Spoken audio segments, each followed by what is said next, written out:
ಎಲ್ಲರಿಗೂ ನಮಸ್ತೆ ಫ್ರೆಂಡ್ಸ್. ಇಂದಿನ ವಿಡಿಯೋದಲ್ಲಿ 6 ಫೆಬ್ರವರಿ 2026ರ ಪ್ರಚಲಿತ ವಿದ್ಯಮಾನಗಳ ಮಾಹಿತಿಯನ್ನು ನೋಡುವ. ಮೊದಲನೆಯ ಪ್ರಶ್ನೆ, ರಾಷ್ಟ್ರೀಯ ಸಹಕಾರಿ ಅಭಿವೃದ್ಧಿ ನಿಗಮ NCDC ಜಾರಿಗೆ ತಂದಿರುವ ಸ್ವಯಂ ಶಕ್ತಿ ಸಹಕಾರ ಯೋಜನೆಯ ಮುಖ್ಯ ಗುರಿ ಏನು? ಉತ್ತರ ಆಪ್ಷನ್ ಬಿ ಆಗಿರುತ್ತದೆ. ಮಹಿಳಾ ಸ್ವಸಹಾಯ ಗುಂಪುಗಳಿಗೆ ಅಥವಾ SHG ಗುಂಪುಗಳಿಗೆ ಆರ್ಥಿಕ ನೆರವು ನೀಡಿ ಸಬಲೀಕರಣಗೊಳಿಸುವುದು ಸ್ವಯಂ ಶಕ್ತಿ ಸಹಕಾರ ಯೋಜನೆಯ ಮುಖ್ಯ ಗುರಿಯಾಗಿರುತ್ತದೆ. ಇದರ ಬಗ್ಗೆ ಕಂಪ್ಲೀಟ್ ಆದ ಮಾಹಿತಿಯನ್ನು ನೋಡುವ. ಸ್ವಸಹಾಯ ಗುಂಪುಗಳಿಗೆ ಅನ್ನು ಬಲಪಡಿಸಲು ಕೇಂದ್ರ ಸರ್ಕಾರ NCDC ಮೂಲಕ 2 ಹೊಸ ಯೋಜನೆಯನ್ನು ಜಾರಿಗೆ ತಂದಿದೆ. ಮೊದಲನೇ ಯೋಜನೆ ಯುವ ಸಹಕಾರ ಯೋಜನೆ, ಎರಡನೇ ಯೋಜನೆ ಸ್ವಯಂ ಶಕ್ತಿ ಸಹಕಾರ ಯೋಜನೆಯಾಗಿರುತ್ತದೆ. ಇಲ್ಲಿ ಯುವ ಸಹಕಾರ ಯೋಜನೆಯಲ್ಲಿ ಯುವ ಉದ್ಯಮಿಗಳಿಗಾಗಿ ಇರುವ ಯೋಜನೆ ಇದಾಗಿದೆ. ಹೊಸದಾಗಿ ಸಹಕಾರಿ ಸಂಘಗಳನ್ನು ಸ್ಥಾಪಿಸಲು ಬಯಸುವ ಯುವಕರಿಗೆ ಇದು ಆರ್ಥಿಕ ನೆರವು ನೀಡುತ್ತದೆ. ಹಾಗೆ ಎರಡನೆಯದಾಗಿ ಸ್ವಯಂ ಶಕ್ತಿ ಸಹಕಾರ ಯೋಜನೆ, ಇದು ಮಹಿಳೆಯರಿಗಾಗಿ ಇರುವ ಯೋಜನೆಯಾಗಿರುತ್ತದೆ. ಮಹಿಳಾ ಸ್ವಸಹಾಯ ಗುಂಪುಗಳು ಮತ್ತು ಮಹಿಳಾ ಸಹಕಾರ ಸಂಘಗಳಿಗೆ ಸಾಲ ನೀಡುವ ಮೂಲಕ ಆರ್ಥಿಕ ಪರಿಸ್ಥಿತಿಯನ್ನು ಉತ್ತಮಗೊಳಿಸುವುದು ಇದರ ಉದ್ದೇಶವಾಗಿರುತ್ತದೆ. ಇಲ್ಲಿ ಮಾಹಿತಿಯನ್ನು ನೆನಪಿಟ್ಟುಕೊಳ್ಳಿ. NCDC 2 ಯೋಜನೆಯನ್ನು ಜಾರಿಗೆ ತಂದಿದ್ದು ಯುವ ಸಹಕಾರ ಮತ್ತು ಸ್ವಯಂ ಶಕ್ತಿ. ಯುವ ಸಹಕಾರ ಯುವ ಉದ್ಯಮಿಗಳಿಗಾಗಿರುವ ಯೋಜನೆಯಾಗಿರುತ್ತದೆ. ಸ್ವಯಂ ಶಕ್ತಿ ಮಹಿಳೆಯರಿಗಾಗಿ ಇರುವ ಯೋಜನೆಯಾಗಿರುತ್ತದೆ. ಇಲ್ಲಿ ಇದನ್ನು ಯಾರು ನಡೆಸುತ್ತಾರೆ? NCDC, national cooperative development corporation ಈ 2 ಯೋಜನೆಯನ್ನು ನಿರ್ವಹಿಸುತ್ತದೆ. ಈ ಮಾಹಿತಿ ನೆನಪಿಟ್ಟುಕೊಳ್ಳಿ. ಇದರಿಂದ ಪ್ರಯೋಜನ ಏನಾಗಿರುತ್ತದೆ ಅಂದರೆ, ಇದರಿಂದಾಗಿ ಯುವಕರಿಗೆ ಉದ್ಯೋಗಾವಕಾಶ ಸಿಗುತ್ತದೆ ಮತ್ತು ಮಹಿಳೆಯರು ಸ್ವಾವಲಂಬಿಗಳಾಗಲು ಸಹಾಯವಾಗುತ್ತದೆ. ಈ 2 ಉದ್ದೇಶದಿಂದ ಇದನ್ನು ಪ್ರಾರಂಭಿಸಲಾಗಿದೆ. ಕೆಲವು GK ಪಾಯಿಂಟ್ಸ್ಗಳು. NCDC ಇದನ್ನು 1963ರಲ್ಲಿ ಸ್ಥಾಪಿಸಲಾಯಿತು. ಇದು ಕೃಷಿ ಮತ್ತು ಸಹಕಾರಿ ಸಂಘಗಳಿಗೆ ಹಣಕಾಸಿನ ನೆರವು ನೀಡುವ ಸಂಸ್ಥೆ ಇದಾಗಿದೆ. ಭಾರತದ ಪ್ರಸ್ತುತ ಸಹಕಾರ ಸಚಿವರು ಅಮಿತ್ ಶಾ ಆಗಿರುತ್ತಾರೆ. ಈ ಮಾಹಿತಿ ಒಂದು ಇಂಪಾರ್ಟೆಂಟ್ ಆಗಿರುತ್ತದೆ, ನೆನಪಿಟ್ಟುಕೊಳ್ಳಿ. ಏಷ್ಯಾದಲ್ಲೇ ಮೊದಲ ಕೃಷಿ ಸಹಕಾರ ಸಂಘವು ಕರ್ನಾಟಕದ ಗದಗ ಜಿಲ್ಲೆಯ ಕಣಗಿನಹಾಳದಲ್ಲಿ ಪ್ರಾರಂಭಿಸವಾಯಿತು. ಈ ಮಾಹಿತಿ ನೆನಪಿಟ್ಟುಕೊಳ್ಳಿ. ಇಂಪಾರ್ಟೆಂಟ್ ಆದ ಮಾಹಿತಿ ಇದಾಗಿದೆ. ಮುಂದಿನ ಪ್ರಶ್ನೆ, ಕರ್ನಾಟಕ ಸರ್ಕಾರವು ತಂದಿರುವ ಸ್ವಯಂ ಚಾಲಿತ ಆಸ್ತಿ ಮ್ಯೂಟೇಷನ್ ಎಂದರೆ ಏನು? ಉತ್ತರ ಆಪ್ಷನ್ ಬಿ ಆಗಿರುತ್ತದೆ. ಆಸ್ತಿ ಮಾರಾಟ ಮಾಡಿದ ತಕ್ಷಣ ದಾಖಲೆಗಳಲ್ಲಿ ಹೆಸರು ತಾನಾಗಿಯೇ ಬದಲಾಗುವುದು ಇದರ ಅರ್ಥವಾಗಿರುತ್ತದೆ. ಕರ್ನಾಟಕ ಸರ್ಕಾರ ತಂದಿರುವ ಸ್ವಯಂ ಚಾಲಿತ ಆಸ್ತಿ ಮ್ಯೂಟೇಷನ್ನ ಮೇನ್ ರೀಸನ್ ಇದಾಗಿದೆ.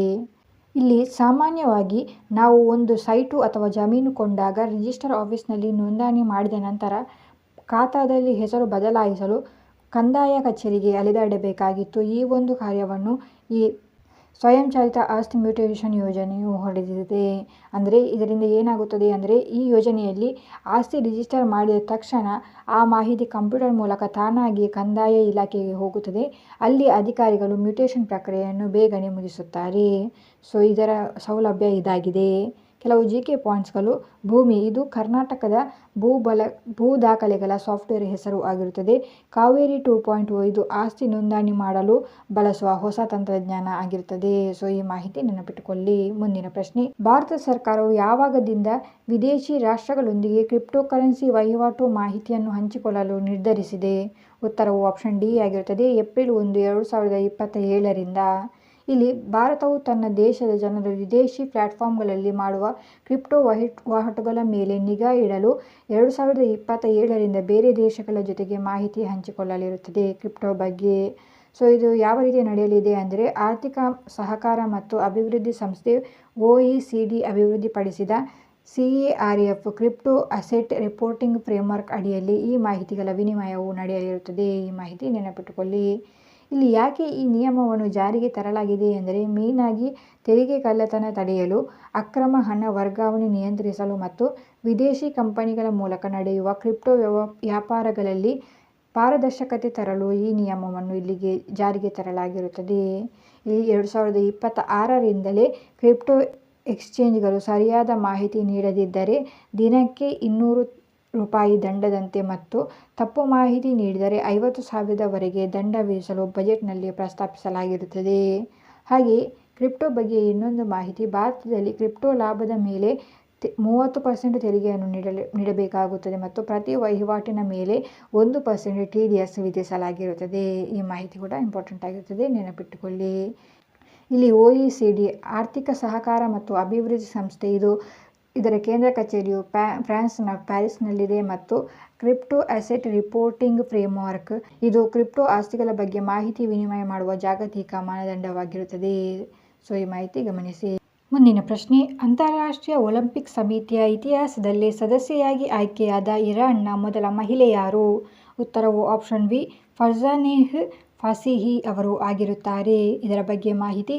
ಇರಾನ್ನ ವೇಗದ ಓಟಗಾರ್ತಿ ಆಗಿರುವ ಫರ್ಜಾನೇಹ್ ಫಾಸಿಹಿ ಅವರು ಇತ್ತೀಚೆಗೆ ಅಂತಾರಾಷ್ಟ್ರೀಯ ಒಲಿಂಪಿಕ್ ಸಮಿತಿಯ ಸದಸ್ಯೆಯಾಗಿ ಆಯ್ಕೆಯಾಗಿದ್ದಾರೆ. ಇವರು ಇರಾನ್ ಕ್ರೀಡಾ ಇತಿಹಾಸದಲ್ಲಿ ದೊಡ್ಡ ಮೈಲಿಗಲ್ಲನ್ನು ಸಾಧಿಸಿದವರಾಗಿರುತ್ತಾರೆ. ಇವರು ಇರಾನ್ ದೇಶದಿಂದ ಮೊದಲ ಬಾರಿಗೆ ಮಹಿಳೆಯೊಬ್ಬರು ಒಲಿಂಪಿಕ್ ಆಡಳಿತ ಮಂಡಳಿಯಲ್ಲಿ ಸ್ಥಾನ ಪಡೆದಿರುತ್ತಾರೆ. ಇದು ಕ್ರೀಡಾ ವಲಯದಲ್ಲಿ ಲಿಂಗ ಸಮಾನತೆ ಮತ್ತು ಮಹಿಳಾ ಸಬಲೀಕರಣಕ್ಕೆ ಸಾಕ್ಷಿಯಾಗಿರುತ್ತದೆ. ಫಾಸಿಹಿ ಇವರ ಸಾಧನೆಯು ಇವರು ಏಷ್ಯನ್ ಇಂಡೋರ್ ಅಥ್ಲೆಟಿಕ್ಸ್ನಲ್ಲಿ ಚಿನ್ನದ ಪದಕ ಗೆದ್ದಿದ್ದಾರೆ ಮತ್ತು ಟೋಕಿಯೋ ಒಲಿಂಪಿಕ್ಸ್ನಲ್ಲಿ ಇರಾನ್ ಅನ್ನು ಪ್ರತಿನಿಧಿಸಿರುತ್ತಾರೆ. ಇದರ ಬಗ್ಗೆ ಹೆಚ್ಚಿನ ಮಾಹಿತಿಯು ಅಂತಾರಾಷ್ಟ್ರೀಯ ಒಲಿಂಪಿಕ್ ಸಮಿತಿಯ ಕೇಂದ್ರ ಕಚೇರಿ ಸ್ವಿಟ್ಜರ್ಲೆಂಡ್ನ ಲೌಸನ್ನೆಯಲ್ಲಿದೆ. ಭಾರತದ ಒಂದು ಮಾಹಿತಿಯು ಭಾರತದ ಪರವಾಗಿ ನೀತಾ ಅಂಬಾನಿ ಅವರು ಐಒಸಿ ಸದಸ್ಯೆಯಾಗಿ ಆಯ್ಕೆಯಾದ ಭಾರತದ ಮೊದಲ ಮಹಿಳೆಯಾಗಿರುತ್ತಾರೆ. ಈ ಮಾಹಿತಿ ಕೂಡ ಇಂಪಾರ್ಟೆಂಟ್ ಆಗಿರುತ್ತದೆ. ಯಾರ ಹೆಸರು ನೆನಪಿಟ್ಟುಕೊಳ್ಳಿ, ನೀತಾ ಅಂಬಾನಿ ಅವರು ಆಗಿರುತ್ತಾರೆ. ಮುಂದಿನ ಪ್ರಶ್ನೆ, $1 ಟ್ರಿಲಿಯನ್ ಮಾರುಕಟ್ಟೆ USD $1 ಟ್ರಿಲಿಯನ್ ಮಾರುಕಟ್ಟೆ ಮೌಲ್ಯವನ್ನು ತಲುಪಿದ ವಿಶ್ವದ ಮೊದಲ ಚಿಲ್ಲರೆ ವ್ಯಾಪಾರ ಕಂಪನಿ ಯಾವುದು?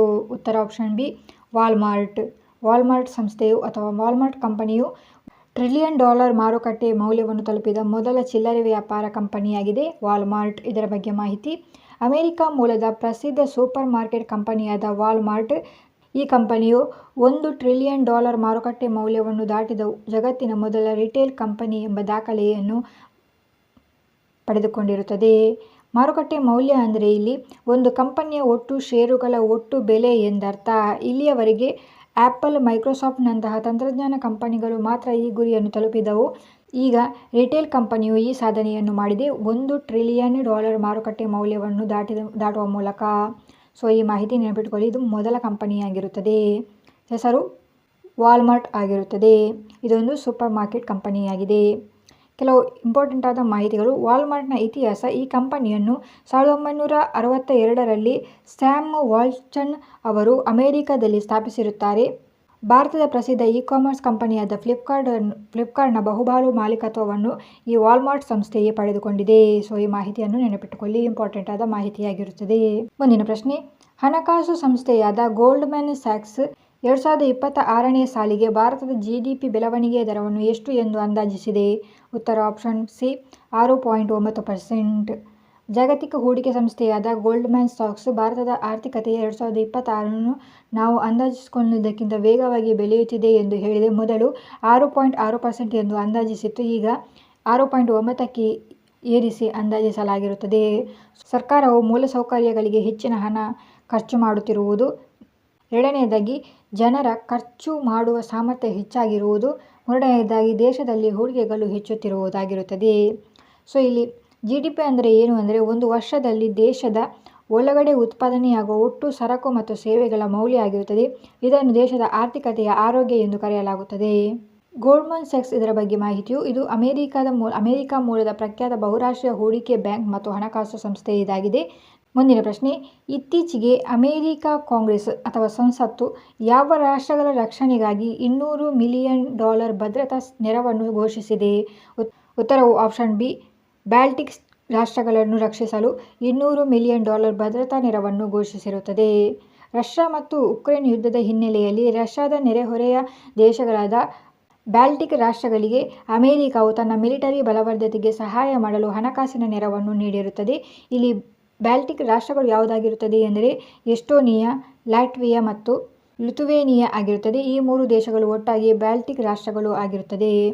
ಇಲ್ಲಿ ಈ ಸಹಾಯವನ್ನು ಯಾಕೆ ಮಾಡಲಾಯಿತು ಅಂದರೆ ಈ ದೇಶಗಳು ರಷ್ಯಾದ ಗಡಿಗೆ ಹತ್ತಿರವಾಗಿರುವುದರಿಂದ ರಷ್ಯಾದಿಂದ ಭವಿಷ್ಯದಲ್ಲಿ ಆಗಬಹುದಾದ ದಾಳಿಯನ್ನು ತಡೆಯಲು ಮತ್ತು ಅವುಗಳ ರಕ್ಷಣಾ ವ್ಯವಸ್ಥೆಯನ್ನು ಆಧುನೀಕರಿಸಲು ಈ ಹಣವನ್ನು ಬಳಸಲಾಗುತ್ತದೆ. ಇಲ್ಲಿ ಕೆಲವು GK ಪಾಯಿಂಟ್ಸ್ಗಳು. ಬಾಲ್ಟಿಕ್ ಸಮುದ್ರ ಈ 3 ದೇಶಗಳು ಬಾಲ್ಟಿಕ್ ಸಮುದ್ರದ ತೀರದಲ್ಲಿರುವುದರಿಂದ ಇವುಗಳಿಗೆ ಈ ಹೆಸರು ಬಂದಿರುತ್ತದೆ. ಬಾಲ್ಟಿಕ್ ರಾಷ್ಟ್ರಗಳಲ್ಲಿನ 3 ರಾಷ್ಟ್ರಗಳು ಅಮೆರಿಕ ನೇತೃತ್ವದ NATO North Atlantic Treaty Organisation military ಒಕ್ಕೂಟದ ಸದಸ್ಯ ರಾಷ್ಟ್ರವಾಗಿರುತ್ತದೆ. ಇಲ್ಲಿ ಯುರೋಪ್ ಖಂಡದ ಈಶಾನ್ಯ ಭಾಗದಲ್ಲಿ ಈ ಬಾಲ್ಟಿಕ್ ರಾಷ್ಟ್ರಗಳು ಕಂಡುಬರುತ್ತದೆ. ಮುಂದಿನ ಪ್ರಶ್ನೆ, 2026ರ ಚಳಿಗಾಲದ ಒಲಿಂಪಿಕ್ಸ್ ವಿಂಟರ್ ಒಲಿಂಪಿಕ್ಸ್ 2026ರ ಪಂದ್ಯಾವಳಿಗಳು ಈ ಕೆಳಗಿನ ಯಾವ ದೇಶದಲ್ಲಿ ನಡೆಯಲಿದೆ? ಉತ್ತರ ಆಪ್ಷನ್ ಬಿ, ಇಟಲಿಯಲ್ಲಿ ನಡೆಯುತ್ತಿದೆ.